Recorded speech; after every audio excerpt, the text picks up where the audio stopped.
Hello new mini ব্লগে তোমাদের জানাই স্বাগত। আর আজকে ছিল বুধবার, তো দেখো মা এক্ষুনি বাড়ি আসলো। মা আসা মাত্র মাই মার কোলে উঠে পড়েছে। মা এগুলো নিয়ে এসেছিল বাড়ি আসার সময়।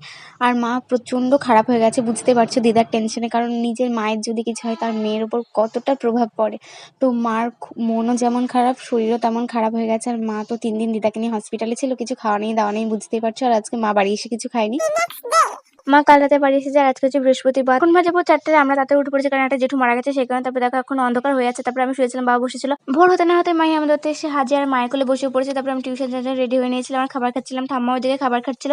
তারপর দিদি তোমাদের একটু দেখে নিল। টিউশন থেকে এসে স্নান টান করে আমি পুরো ফ্রেশ হয়ে গেছি। তারপর দেখো মায় আঙুর, আপেল আর কলাগুলো নিয়েছিল, এগুলো এখন আমরা খাবো। আজকে যেহেতু হলুদ তেল দিয়ে খাবার খাওয়াই যায়, তার জন্য আমি কচুরা সিঙ্গারা নিয়ে এসেছিলাম দোকান থেকে। বছরে তো আমাদের হাজারটা করে মানুষ মারা যেতে থাকে, তোমরা তো জানো, এটা নতুন কিছু বলার না।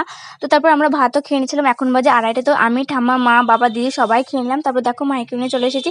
তো আজকে ভিডিওটা ছিল এতটুকু। ভালো লাগলে like, comment, share, channel subscribe.